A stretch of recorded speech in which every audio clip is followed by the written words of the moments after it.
Sve nezavisne institucije poput Zaštitnika građana ili Poverenika za informacije od javnog značaja i zaštitu podataka od ličnosti podnose godišnji izveštaje o radu parlamentu u kojima su između ostalog identifikovani problemi i preporuke za unapređenje određenih oblasti. Na osnovu tih izveštaja poslanici u nadležnim odborima najpre formulišu zaključke kojima mogu da predlože Narodnoj skupštini da obavežu vladu i druge državne organe da preduzmu odgovarajuće mere. Zatim, zaključci odlaze na plenarnu sednicu gde poslanici treba da ih izglasaju. Međutim, zaključci iz skupštinskih odbora povodom prošlogodišnjih izveštaja nezavisnih tela mogli bi da ostanu mrtvo slovo na papiru. Naime, ni 9 meseci nakon što su podneti izveštaji o radu nezavisnih institucija nije bilo njihovog razmatranja na plenarnoj sednici u Narodnoj skupštini, a za 3 meseca usledit će novi.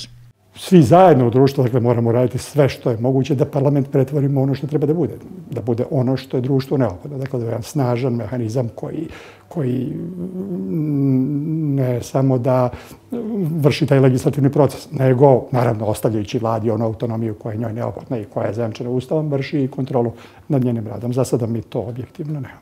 Nakon usvajanja skupštinskih zaključaka, zadatak parlamentaraca jeste da kontrolišu da li vlada i nadležni organi sprovode mere koje su predložene. Prema podacima Transparentnosti Srbije, poslanici nedovoljno koriste podatke iz izveštaja nezavisnih institucija za nadzor nad radom izvršne vlasti.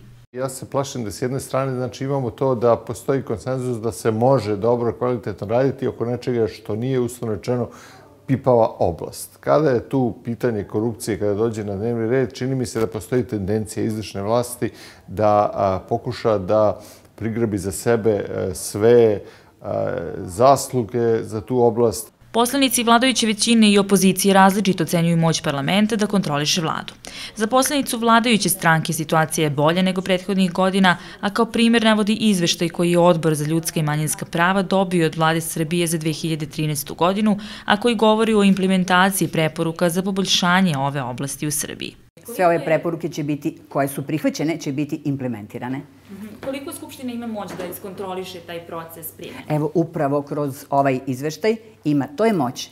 Pošto smo mi zakonodavna i izvršna vlast, na ovaj način kroz odbore i preko izveštaja vlade mi upravo kontrolišemo šta ta vlada kao preporuke implementira dalje. Pa mislim da Skupština nema dovoljno mogućnosti da utiče na vladu da ona izvršava one obaveze koje su propisane Ustavom. Pre svega, narodni poslanici kontrolu vlade mogu da vrše u plenumu preko zahteva da dobiju izveštaje, preko poslaničkih pitanja i mi često odgovore na poslaničke pitanja ne dobijamo u onom roku koji je za Ustavom i Poslovnikom predviđen.